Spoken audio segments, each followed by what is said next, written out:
And welcome back to the show. The Metropolitan Council on Housing is a tenants' rights membership organization made up of New York City tenants who believe in their motto of housing for people, not for profit. They formed 60 years ago to fight for a city where everyone has access to safe, decent, and affordable housing. They organize tenants to stand up not only for their individual rights, but also for changes to our housing policies. Sharing now more details is the Director of Program and Advocacy at Met Council on Housing, Andrea Shapiro. And Andrea, glad to have you. Hi, how are you doing? I'm good. Glad to have you. This conversation comes at a very important time, of course. As we know that New York City is in some sort of transition. We know that there's this moratorium on housing evictions, but talk to us about your concerns and where you are right now, given the fact that the former governor and president do have this moratorium on housing evictions, but they're set to expire. Any concern on your end?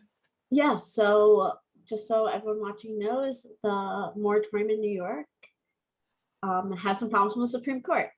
I believe it was maybe last week, maybe now 2 weeks ago, the Supreme Court struck down a lot of our moratorium.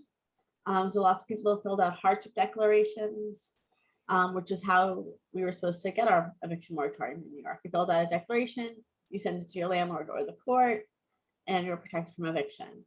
And the Supreme Court struck that down, which put a lot of New Yorkers in a really vulnerable spot. Right now, to get a protection from evictions, you either need to file with the CDC. So there's a form from the CDC that I believe protects until the beginning of October, or you need to have started at least the Emergency Rental Assistance Program. So ERAP application will also give you protection. And as we look right now, a lot of New Yorkers are saying, listen, you know, there's been a break, but also landlords are being complaining because a lot of tenants have not simply paid on their rent. Do you understand a little bit about, from a landlord perspective, why there's a lot of concern about this moratorium? Definitely. And part of what we've been fighting for is for landlords to get their money. And what we're seeing is landlords aren't actually doing their side of the application, that tens of thousands of tenants have been put on hold to see if they're going to get rental assistance because their landlord is refusing or didn't do their side of the application. And so while we have lots of sympathy for small landlords who need the money, we're also seeing is that landlords don't seem to need the money. But they're saying, I'd rather evict a tenant than get going to fill out a short application on their end because I don't need that money. And I know your fight is also for housing justice. And when we look at housing across New York City, many people are talking about just the rents are too high. And really landlords are not really doing a great job in terms of providing the necessary comforts that a regular tenant needs. Give us a little bit more about your fight for housing justice and what you'd like to see at the forefront. Yeah, so about a third of New Yorkers can't pay. Their rent is too high. They're federally rent burdened. You know, they're paying nearly 50% of their income in rent. Half of New Yorkers are federally rent burdened. And we really need a city where everyone's able to live. The fact that New Yorkers work to pay their rent and maybe they'll have something left over isn't good for New York and isn't good for our economy in general and isn't good for the people who are living that out. And we actually need a city that is affordable, that people can live in their homes, and that can be part of communities, because strong communities is what's made New York so great, what provides safety and security for each other, and allows us to thrive. And what we're seeing now in New York, especially after all these shutdowns, is your community really matters. You know, people aren't going to Midtown as much anymore. They're not going to Manhattan, they're staying in their neighborhoods. And we need people to actually be able to afford to stay in their neighborhoods. The census numbers have been really dramatic about how we're losing Black population and gaining white population in neighborhoods that no one ever thought of that would happen before. And so we're seeing gentrification on a level and in places that never occurred to anyone that it would happen. And that's not good for anybody. Yeah, and I know universal rent control could be one of those things that could be of assistance. Talk to us about your quest for that, how that actually plays out in the hearts of New Yorkers.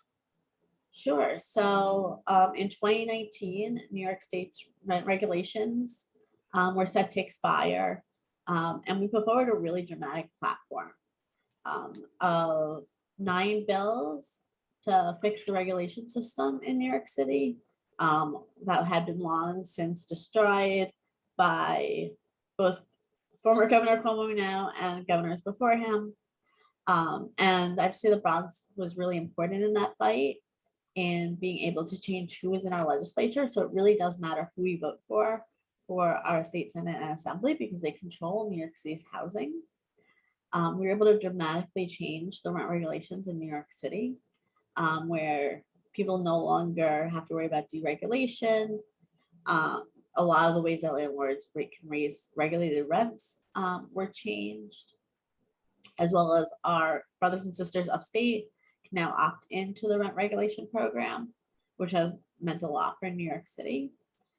But we still have ways to go, and we really need to pass something called good cause eviction protection, which would protect unregulated tenants. So tenants who live in smaller buildings or newer buildings, so that they have long-term protections so they can put down roots. And what this really means is that if a tenant's doing everything right, they shouldn't have to worry about a new lease or their rent being raised 10, 20, 30% every year. And in addition to what you do, I know that, we talk about tenants and the fight there. I know also that what some of the other things that you really challenge or are working on is challenge the rent and housing the homeless. And so while you've got New York City residents that you're dealing with on one side, we do understand that the homeless population is pretty huge. Give us why you think it's important that cancel the rent and house the homeless go forward. Sure. So canceling the rent was what our goal was on dealing with the COVID rent emergency that's happening. Well, we're very pleased with the help of Chuck Schumer that we're able to bring in $2.4 billion to the state to get the rental assistance program. It's going to make a huge dent if they can get out the money. And so now really the ball's in the state court. Tenants are applying. If you're hearing this and you owe rent because of COVID, or you owe rent since March 2020, please apply. That's the only way you're going to get rent.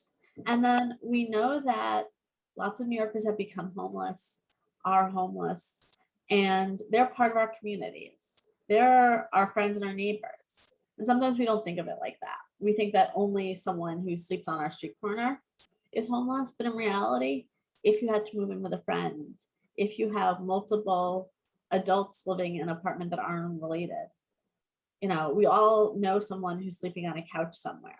That person is also homeless. And we need to give them good quality housing, because one of the reasons why COVID was able to spread so fast in New York City was how overcrowded our apartments are. How many people, when they lost their job, couldn't pay their rent and moved in with a friend, moved in with family, and was spreading COVID like that.